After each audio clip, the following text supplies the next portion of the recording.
I'm in Santa Rosa, New Mexico, on my way to Texas to the shop. The La Mesa Hotel. This is the kind of place they make horror movies about.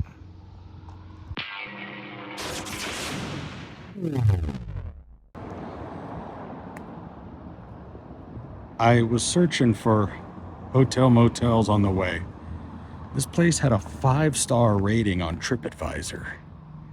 I really like the pink neon. And it's on Route 66. The office is great. I needed a place where I could park my truck where it's not busy. Check it out, like, I go, the old guy comes out and goes, "We got one room left. It's room number 1. Anyway, so this place is, there's no lock on the door that's not keyed.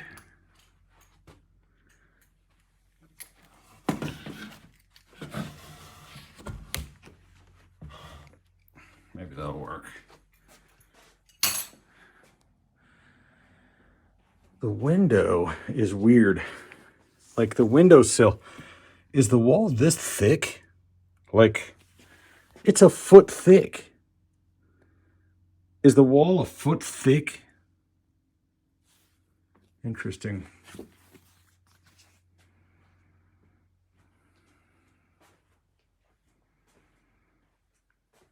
Seems like there used to be more furniture here. There's a fridge and a microwave. A takedown wall. Route 66 stuff. Check out the bathroom. It's, I'm making fun of it, but it's clean. I mean, they obviously just retiled the floors because I saw a stack of this tile out back. You get nice little soaps here. It's clean. I mean, there's no mold. That's new, but the light's burned out. So, like, they've revamped it. The old guy that answered the door spoke English. He was an American. Got some table, a Keurig. I mean, it's spacious. It's quiet in here, that's for sure. The walls are a foot thick. So I guess for some of you watching from the UK and Australia who love, this is a classic motel room from the 40s, 50s, 60s.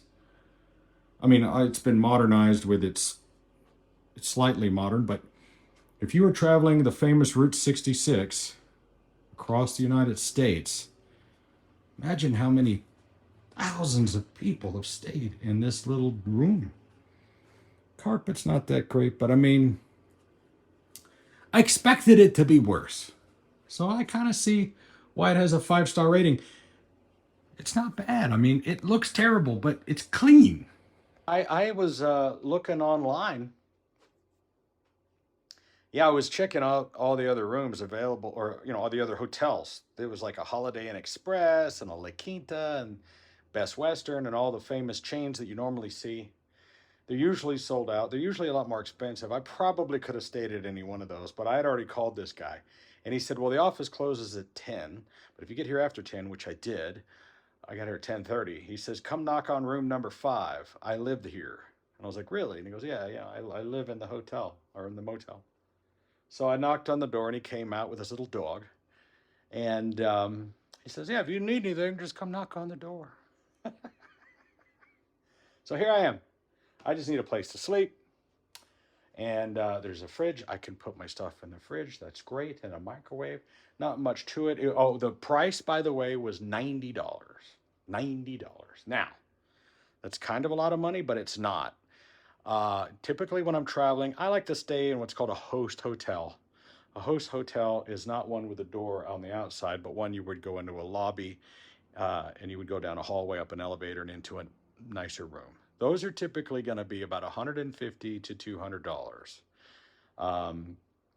Especially it's a Saturday. It's on the weekend.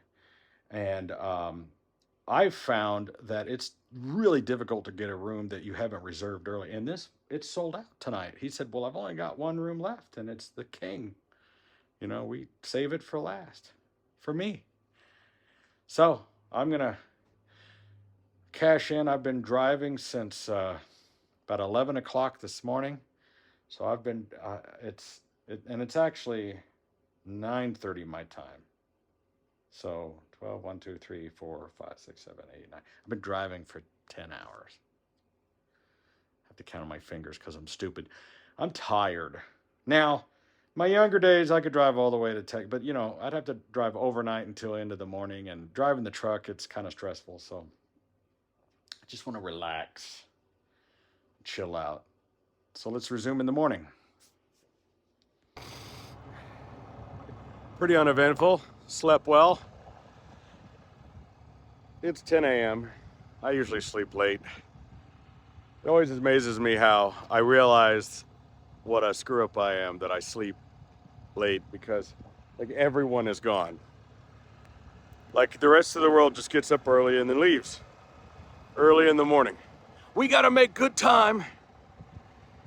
Oh man, getting up early. Oof. Forget that. What's wrong with you people? I guess nothing would get done if it was just a bunch of me out there. Thank goodness these people get up early. Crack of dawn. I have never been an early riser. Not my gig. Not interested. Blech. Check it inside the trailer, see if anything shifted. Nothing has moved an inch. Everything looks like it's supposed to be where it should. And this thing rides pretty smooth. It's a good trailer. I bought this trailer for like 20 grand. I think it was probably 50 grand when it was new, because this is an all aluminum Sundowner gooseneck. And that makes it slightly lighter weight. I talked about this in my earlier videos. I put the shocker hitch on there. So what this thing is it has this airbag, which you have a couple of inches of travel there, it looks like. And that thing really softens it up. You don't feel it back there. You don't feel it wobbling or yanking or jerking. Nothing. All right, I'm gonna find me some breakfast. I'm probably not gonna do much recording because I like to haul booty. Although it's a Sunday in New Mexico, going through Texas. Not a lot of roadside attractions to stop at on the way. Not much going on between here and Dallas, Amarillo.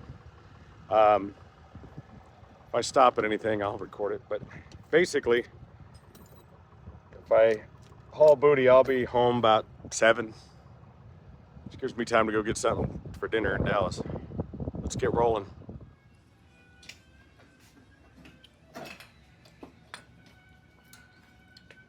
And you go up. Can you jack me up? You see, it's this way, right? Yes, sir. He wants his tranny jacked up. He wants the tranny jack. Yep, that's Yeah. there. That's one. Yeah, see now, and then I gotta go up some more. It's not right. Where is it? No, it's fine, but Top bolt's in. Oh, it is. Okay, and bottom bolt's in. And Why did we take this out again? Flywheel? flywheel. yeah, freaking flywheel was chewed up. Bad starter. Ain't the flywheel. Yeah. Now we got new starter, new leaf off. It's a flying DeLorean. Why didn't you just hover it up? Yeah. Why is you gotta lift it? Don't have to worry about a jack. No. Hey, you should always worry about your jack. I'm always worried about Jack. Yeah. Where's Jack? Where's Jack? Where's that sticker that says where's Jack? Gone. So when we're building these time machines, we have to order a bunch of different parts. We just got a bunch of deliveries. We use these inverter charger systems. These are usually used on boats, RVs, things like that. These are high voltage, very reliable systems. And this is why we put them in the cars, because if they're good enough to be used on boats, RVs, off-grid situations, they're good enough for our situation as well. So we order those, and we try to use a common fog machine. The reason is like we use this Chauvet. These are common because they're easily obtainable and easy for the customer to change if that happens in the future. We've talked about this before. Chris over there that's working, he was just talking about, he used to work for Boeing. He's an engineer, and he doesn't work for us full time. He works with State Farm and other insurance companies and things. And so, when we have really tough projects like this transmission, we don't normally do this kind of work on these cars. I try to buy cars that are already in great condition so that we don't have to work on them. But this particular one, the customer sort of, I don't know, lied to me, I guess. The guy that I bought the car from, and turned out that it needed some stuff. So we go through the car with a checkpoint list. We've owned over 50 of these cars, so we kind of know what to look for and what's important. Get up under there, make sure there's no rust in any places that matter. They don't generally have rust on them, but we have to make sure the car reasonably runs and drives. I was just having a conversation with a potential customer that was asking, he goes, "Are your cars new?" I go, "What do you mean new? It's a 43-year-old 1981 DeLorean." So we don't do a full restoration as DMC Texas does. DMC in Houston will sell you a fully restored brand new car for more than we charge for a whole time machine. You're gonna spend, by the way, it's a 2-year waiting list for one of those cars. So like, we pulled this transmission out. We just happened to have a transmission shop next door. So we took it over to them. They washed it, cleaned it, changed out all the pertinent little sensors, the bearings, the slave cylinder, throw-out bearing, et cetera. But the main thing was the flywheel that the starter connects to over here had to be replaced, which is not easy to come by. They're actually completely unavailable. And a lot of times the only way you can get parts for these cars is just to buy another car. So basically, yeah, you just got to go buy junk cars. So this is a junk DeLorean. I bought a couple of these out of a field just so we could get certain parts like that. There was a fellow named John Hervey, he was a friend of mine, who had a DeLorean business out in the country, out in Forney, Texas. And he had been buying junk cars back when they were really cheap. Wrecked cars that had been on fire, etc. Things that they're just not repairable. And, so this tub, you have, all the really good stuff is gone off this car. This fender isn't actually on the car. They just set it here. It's a place to put it. And it's got a little buckle in it that needs to be repaired. This is another one of these junk cars like this. I don't know what, this was a bag at one point. So this car had been on fire, which it's a common thing with DeLoreans. What happens is the fuel lines are plastic and they'll break and then spray onto the electronics and catch on fire. One of the first things you want to do with your DeLorean, if you have one, is change out the fuel lines to the stainless steel braided lines. This engine's obviously full of water. It's bricked. It's done. The frame, though, is actually good. But, there's so many missing important parts off of this car. The shotgun shows me. There's just no way you could ever put this back on the road for any amount of money. Unless DeLoreans were worth, the amount of rot, the torsion rods, the things like that. Is this a complete windshield with no cracks in it? I think it is. But the problem is it's like delaminated. So it's not really any good. But it is a windshield. Interesting. So the point is I'll buy a car like this for however many thousands of dollars. Not a lot of money, but the frame on this car is actually fairly decent. And there are certain components, but there are things like the suspension stuff that's all remanufactured now that you can get. This fiberglass tub, I mean, I suppose has some value, but basically there's certain little things like, for instance, that flywheel and etc. You just can't get, and sometimes you just you got to sacrifice an entire car to get some of those parts. And that's what we have to do here. Sometimes that has to happen. All right, we got these wheels have been blasted, powder coated, and now we're gonna go take them to have new tires put on them. And the natural finish of these wheels were, I think, painted. They're cast magnesium, I think. They're pretty hard to get, these wheels. And again, we got this entire set of wheels from buying these other cars. Which means those other two cars that we have, I don't know if these wheels came off of those cars or if we have the other wheels that came off. Harbor Freight, that's what keeps the shop running. I've been coming to this store here in Duncanville since they built it. I think I bought every single thing that's in this store. Just general consumables you need to build cars. And now I'm at Costco.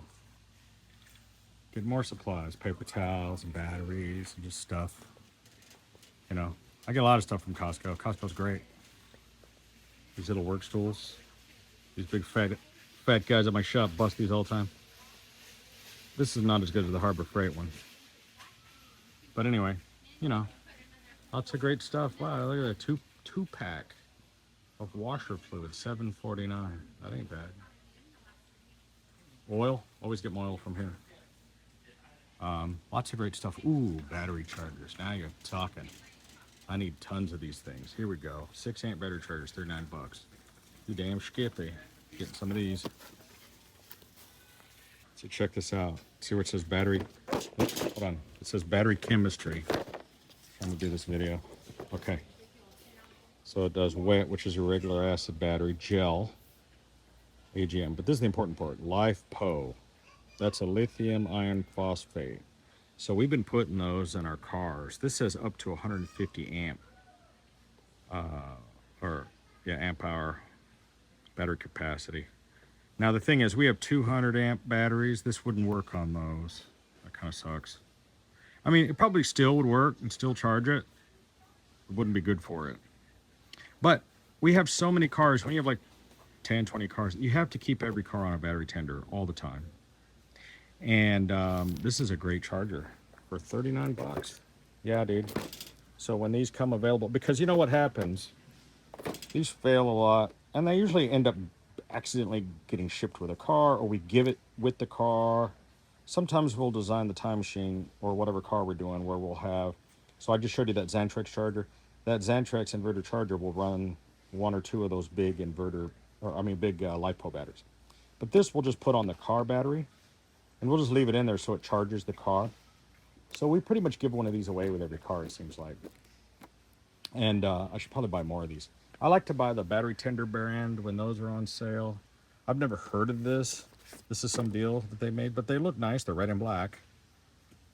They come with the harness connectors. $39. Dude, you can't get a charger worth of crap for $39. That's 4 of them. I should probably get more of those. The candles are because everybody's pooping. And the shop stinks. So I like to have a nice candle going. This damn roll of paper towels, it used to be double the size of this. You were they've made little tiny, they keep getting smaller. The thing about these deals is you're only gonna ever see this here once. These will be here, when these are gone, they'll be gone. You'll never see these probably again. This is some no-name Chinese brand probably. It doesn't even have a brand. Ultra Pro, it doesn't mean anything, right? So somebody in China made a whole bunch of these. They made a deal with Costco, say, hey, we'll deliver, 10,000 of these to you for this price, whatever. And they're gonna sell out. You'll never see them again, right? This other brand over here, Fantic, everything that they make is awesome. absolutely awesome. I bought every single thing. This little tire inflator. I'm just dropping shit. This little tire inflator. It's not gonna do like a truck tire, but it'll do your average car, and they're 39 bucks. This thing, I think I bought 5 of these. I was just giving them out to people because it was so fantastic. It's a little miniature vacuum cleaner and blower. You should have one in every car. They're 39 bucks. They also make a screwdriver. I don't know where the screwdriver is, but everything that Fantic makes is 100% awesome. The screwdriver, 39 bucks. Yeah, I bought a bunch of these. So the screwdriver, it's, when you see it just operated, it's a little small lithium ion with all these different things. What's great about everything that they make is USB-C. So inside, this thing's heavy. Inside this thing is the screwdriver kit. And I'm just telling you, it's $39. They were $49. I don't know why they're discounting them. I don't know why people aren't buying these in droves. Like if you work on stuff, like if you do electronics or whatever, I would have dreamed, this would have been my dream to have this years ago when I used to be a TV VCR repairman. I don't know if you knew that, but back in the 90s I did that for working on small stuff. You know, it was made to be my dream come true to have that screwdriver. Look at that thing. It's unbelievable. Everything this is not an endorsement. They're not paying me for this. Everything this company makes has been the most awesome, well-built thing I've ever seen in my life. I will buy anything that they make. Unbelievable. I see. I feed these guys really well. That's what makes them work so hard. It's the ramen. I save money on them. Oh, I eat those all the time. I love them. We just got the tires back. I just dropped them off. They look fantastic. We actually started making our own center caps. These. I get tired of buying them all the time. Oh, because it's warped. What are you welding on over here? Hey, I need a hammer. Oh, the exhaust. Yeah, we're doing this. So yeah. So this is one of our signature moves. See, on the real car, Be careful, Bob, don't touch it. they just hacked it off right here, and because you can't have, big mistake some builders make is they'll try to have the pipe come out here where it's supposed to be, but this bracket should be here. So you have to reroute it. Now in the movie they just hacked it off and it just kind of blew down here because they just needed it to go. But what we do is we reroute it this way, right? Out the sides. And they maintain the tips. So that way you get a side exhaust. You got side pipes. Like a pickup. Yeah. Yeah. Redneck pipe. Yeah. But it still has a full legal exiting exhaust. That's 50 state legal. Yeah. Jack's on top of it. Tell them that in prison. I was a state inspector for Texas. I'd pass it. Really? Yeah, and I fail everything. Yeah, but I heard that you, like, for $10. Whoa! Yeah, how'd you lose that job? Let's see what that was. Inspect this. Now, if you make the mistake of not doing it correctly this way, you'll Well, set your side molding on fire. The screen use card, they just have a short pipe coming out, but it blows right on the bands. No, I know. So if you have neon, it's fine. It's glass. If But you only if need you it to work for a couple days. There you go. If you have LEDs, it'll cook them. It Yeah. only needs to work for long enough to shoot something. So, this is the stuff we got. The pipes out around, we're reshaping it to fit. Just weld it on there good, and it'll fill it in. Just fill it with weld. Fill it with weld. Just put hot glue on it. We're kidding. We're professionals. No, you're not. Lie to I anybody. think hot glue works up to 8,000, 1,000 degrees. Just JB weld it. There you go. Bueno. Harbor Freight is amazing because it's allowing people to have quality stuff for very little money. Like those welders for $1,000. I have 2 of them because I have one in Vegas and one here. And the the professional welder that lives across the street from me, who built my gate and fixed my trailer, used that to do it. Oh, damn. That Vulcan 220 is the thing to have. You should And fly. it's $1,000. You can be in business as a professional welder. Does that one not go inside that one? You got to blunt it? Yeah, we'll just, this one will, the other side I'm able to should get have all the some way magnet. around. There should be little triangle magnets around here somewhere. Yeah. Good luck with that. Oh, No. That thing's a pain in the ass. oh, is it? Yeah. That thing takes like 2 people to open it. You got to have these poles. It's like not worth it. Yeah, I just ain't working. There's no point in it. It's like, besides which, it's not even years of doing.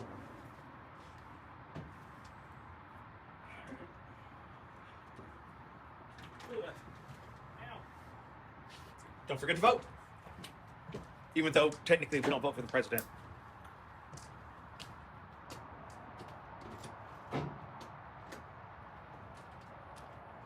See you in another 30 years. Oh, it was only 10 years last year. Wow, I felt that back here. The exhaust. I felt it.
Yeah, go ahead and come back and just want to make it off the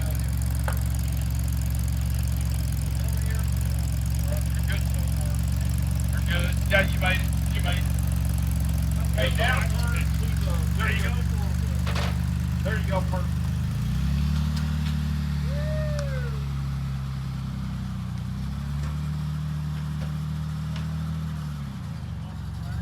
Yeah.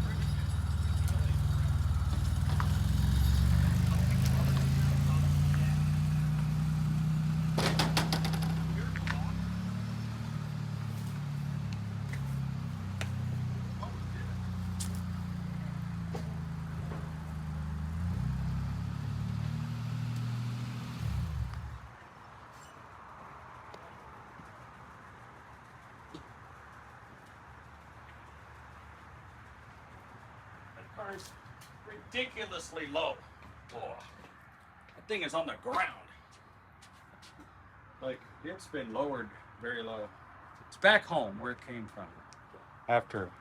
The car's from 2012 or 13 we did this car. But like, it's right on the ground. I mean, I'll try that. All other right, shit. so we're I'm saying gonna I've never, replace ever done all that. this fog machine, this battery system, this charging system, man, this inverter. This is all ancient technology from 2012, 13, somewhere in there. It's more than 10 years ago, but a lot's changed in in the last 10 years, especially the LED technology that we're using.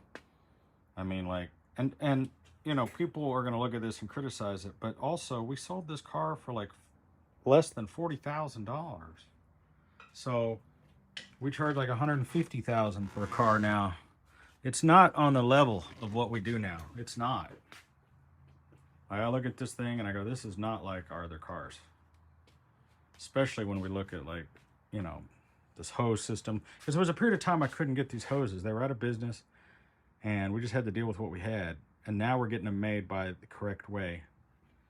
There's a lot wrong with this car. So we're going to fix this car. So I don't know what this means. Keep Tahoe blue. Do they mean the water blue or like voting blue? What does he mean? League to save Lake Tahoe. So yeah, probably because the water is turning red with bacteria. Probably brown. Algae. Well, because he's got a Reagan sticker on the back. I know this guy. He's not voting blue. I'm just saying. He wants to keep the town metal. Yeah, he's a huge Steel Panther fan. Metal AF. He loves some Steel Panther. I love this little base rig he's got back there. I want to put one of those. Like this starter battery is from 20, so that means it's 4 years old. But it seems to be starting fine. We need these gold heat sinks decorated. Do we got a set of those? We might have to just pull this panel. We're probably gonna have to pull the panel out at least. Oh, yeah. There's just a lot of goofy ass wiring. He added shit in here. He put blue lights under the doors. This is the prop running battery. That's the starting battery. Oh, really? Oh, that's right. Remember, for a while we did not use that pocket, and then for a while we did. But you know what? We changed Also, processes. you know what else we got to fix? I noticed that. I know I've turned the battery off, but everything's running off of the key, and there's no way we did that. See, look. Well, you got to turn the battery on. So Yeah, it's got a batteries plus Duracell on this side. turn that switch on. But hey, I see a bunch of stuff added with some black tape on it. Yeah. So I think he may have just jumpered it over But to this should be working.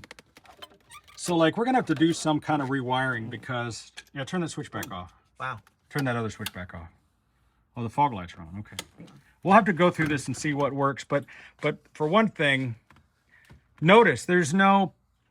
I mean, I guess we weren't doing the prop wiring back here yet. So we need to rewire everything and put it on its own fuse box back here and wire it to the prop battery. What? Wait. Oh, that's the inverter. Remember that little switch was for the inverter? Whatever we wired capacitor pulse to, it didn't like that. That's the inverter. Oh, to power the inverter. Okay. Remember we used to relocate the power switch Before we got the remote system. That's a few cars back. Yeah. Like the fuse box still in the. Well, this is car 13. Yeah. Because So this one doesn't have the we need to bulb out move the bolt. fuse box. We need to add the other fuse box here. We need to just rewire everything. Everything needs to be unwired and then rewired. That needs to happen. So we need to spend a day doing that.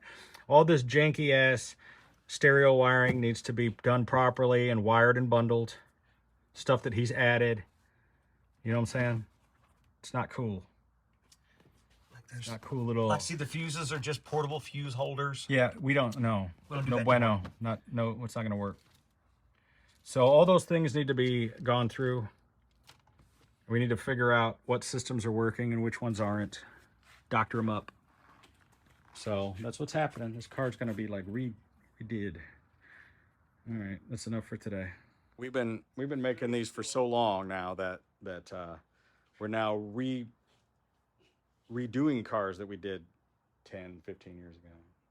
So this was the first plutonium chamber car that we ever did in 2013. I think it was early 2013. This guy used to live in Dallas, remember? And then he sent this car to Houston. These fog lights are on. Turn those off. How is that even on? Because I turned this back on. I was trying to see if Okay. anything would. Yeah, turn those off. So, if I remember correctly, he had the stage 2 engine or something done on this. He spent a lot, because back then that used to be like $6,000. Yeah. And that's why this thing runs like crazy. It's awesome. I don't know if it's a turbo. All the memories. It just looks normal. Stock. Looks stock. But it runs great. When you started it up, the air pulse hit me in the face outside the trailer. Oh yeah. That's how far it through the first exhaust. It's got compression. Strong. I don't like We the need- pipes coming out the back, but I don't like that. you have to completely redo the bands. Oh, you know why? We had to do it that way because this has a stainless steel exhaust. Oh, that's right. That is Because right. when they did this car, they did stainless custom exhaust headers or some shit. That's why it sounds like it. That's why it hit you in the face, because it's coming straight out of the block and into your mouth. So, yeah, if we crawl up, I don't want to get on my. Don't make me get on my knees, Jack. Oh, ow. Let's see. I can't see really well. Oh yeah, see those? Yeah, those are like MagnaFlows or something. I don't know what's going on, but there's custom exhaust under there. Yeah, when we get on the lift, you'll be able to see. Oh yeah. Full stainless You can't- headers. You can't side pipe those. So this car was quite a challenge for us at the time because there was so much we had to do on this car. You know, it was the first time we'd ever worked with this metal like this. Like, this is the first time we ever did one of these, and we didn't quite have all the parts to do it. That thing weighs a ton. It's just it's metal. Mm. Mm. Mm.